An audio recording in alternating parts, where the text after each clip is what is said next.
Hello friend, मैं प्रीतम त्रिपाठी निवेश बाजार प्रो में आप सभी का स्वागत करता हूं। अभी हम डिस्कस करेंगे कि आज हमारी क्या स्ट्रैटेजी थी और किस तरीके से मार्केट ने रिएक्ट किया, कहां हम सही पड़े, कहां हम गलत पड़े, वो सारी चीज़ों को जो है आज हम डिस्कस करेंगे। तो मार्केट आज अच्छा रहा, उम्मीद भी थी कि मार्केट आज संभलना चाहिए, इसीलिए आज हम लोग हेडिंग ये मान के चल रहे थे कि आज संभलना ज़रूरी है, संभलना चाहिए और चाहिए से ज़्यादा आज ज़रूरी भी था, क्योंकि एक सेंटीमेंट था कि अगर आज मार्केट वापस से निगेटिव क्लोजिंग की ओर जाता है या नए लोज की ओर जाता है तो निफ्टी में एटलीस्ट कम से कम 300 पॉइंट की जगह और नीचे की खुल जाती है और बैंक निफ्टी में कम से कम 500 से 600 पॉइंट की जगह और खुल जाती है। मतलब निफ्टी की बात करूं मैं तो वो एग्जैक्टली जो है 22,900 और 23,000 के सपोर्ट तक चला जाता, और बैंक निफ्टी की बात करूं तो बैंक निफ्टी में 49,000 के लो तक जाने की संभावना थी। इसके पीछे बेसिक लॉजिक भी था। कल जिस तरीके से मार्केट में एक सेंटीमेंट क्रिएट हुआ अदानी शेयर्स के ऊपर, यूएस से जो रिपोर्ट आई और उसके बाद में बैक टू बैक जो है केन्या से जो रिपोर्ट आई, वो जाहिर तौर पे काफ़ी निगेटिव रिपोर्ट्स हैं।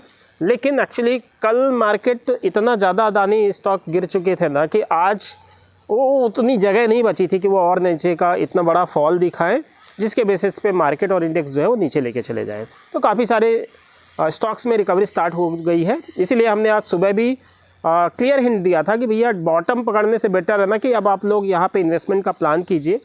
ये ऐसे लेवल हैं जहाँ पे आपकी एंट्री होगी, नो डाउट मार्केट नीचे भी जा सकता है, लेकिन ये लेवल रिपीट होंगे और जल्दी रिपीट होंगे, ये भरोसा है ना। तो अगर हम एंट्री का चांस लेंगे तो हम बहुत ज़्यादा गलत पड़ते हुए नहीं दिखेंगे, ये थोड़ा सा अपने को कॉन्फिडेंस है, बशर्ते कि बहुत बड़ा कुछ ग्लोबल मार्केट में हो जाए।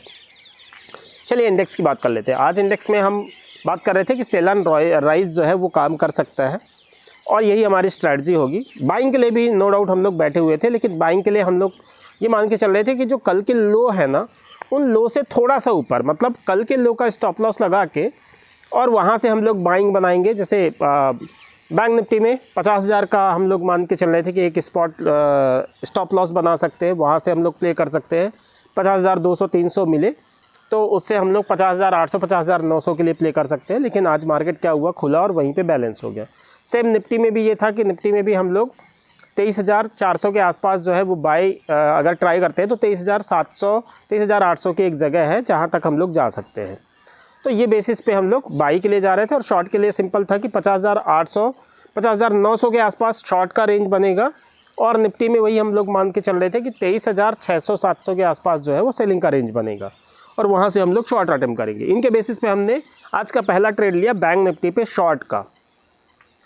12,100 का पी लिया था, उसके प्राइसेस हम लोग मान के चल रहे थे कि 680 का अगर प्राइस आता है और मार्केट अगर 50,300 तक जाता है तो ये कंडीशन में हम लोग का जो टारगेट है वो 680 के ट्रेड का टारगेट 1,000 तक का भी हो सकता है। अब उसमें हमने टारगेट लिए थे कि 800 का टारगेट होगा, 950 का टारगेट होगा, 1,050 का टारगेट होगा, लेकिन वो ट्रेड क्या हुआ, एग्जीक्यूट हुआ और मतलब 700 का लो लगा, वहाँ से एक बाउंस आता है 760 का, लेकिन उसके बाद फिर वो नीचे आता है और उसके बाद कंटिन्यू नीचे जाता रहता है। तो हम लोग उसमें अब एसएल की स्ट्रैटेजी प्लान करते हैं कि 10 बजे के बाद एसएल लगाएंगे और 640 का एसएल लगाएंगे। हालांकि 10 बजे तक वो ट्रेड जो है बाउंस हो गया और वो ट्रेड बाउंस होकर 740 के आसपास आता है, तो वहाँ से हम डिसाइड करते हैं कि अब हम लोग इसमें कॉस्ट का एसएल प्ले करने वाले हैं, या जिसको छोटा मोटा बुक करना वो बुक कर सकता है। इसी के साथ साथ हमने एक और प्ले कर दिया था 51,500 का पी। ये पी का हमने प्राइस रखा था 670 के अराउंड, और इसके लिए हम लोग टारगेट मान के चल रहे थे 1,000 का। मतलब ये ट्रेड के लिए बड़ा रेंज था, कोई बीच के टारगेट नहीं, सीधा 1,000 का टारगेट। जब भी सिचुएशन के हिसाब से जहाँ पे भी हमें लगता तो हम लोग एग्जैक्ट प्लान करते, और ये ट्रेड में बेहतरीन आपका 677 का लो बना के और 940 तो एक रैली में गया ये। उसके बाद में फिर थोड़ा करेक्शन हुआ, उसके बाद में इसने 960, मतलब कहना चाहिए कि अप्रॉक्सीमेट 270-280 पॉइंट का ट्रेड ये जो है शानदार मिल गया। इसी के साथ में हमने निफ्टी पे भी सेल एंड राइज का स्ट्रैटेजी प्ले किया था और उसके लिए हमने 23,800 का पुट लिया। इसके प्राइस रखे 320 रुपये के, कुछ तो भी 303 रुपये के आसपास इसमें लो लगा है, और इसके हम लोग टारगेट लेके चल रहे थे कि 320 आता है तो हमारा टारगेट हो जाएगा 360, 390 और 440 का।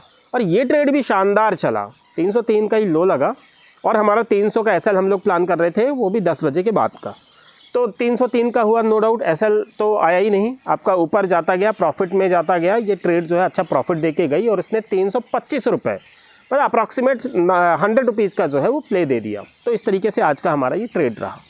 और काफ़ी सारी ट्रेड हमने जो इन्वेस्टमेंट के लिए सजेस्ट किए हुए थे, 20 दिन पहले जब वो लिस्ट आई थी, 25 दिन पहले जब लिस्ट आई थी ना, तो सबको अटपटा सा लग रहा था कि ये एक बाइंग लिस्ट आ रही है और ये बाइंग लिस्ट तो ऐसा है जो शायद सपनों में आए।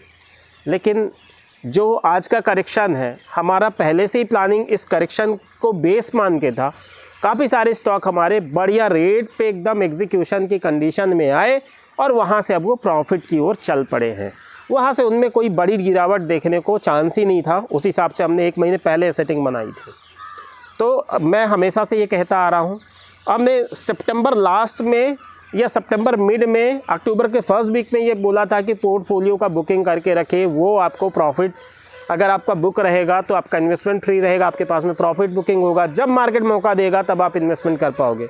अदरवाइज़ क्या होगा, मार्केट तो आएगा लेकिन आपकी हिम्मत ही नहीं होगी, क्योंकि लॉस में कोई भी इन्वेस्टर इन्वेस्ट नहीं करता है, सिर्फ 10% को अगर मैं एक्सेप्शनल मान लूँ तो ऐसे ही स्टडी करते रहिए, जुड़े रहिए हमारे साथ।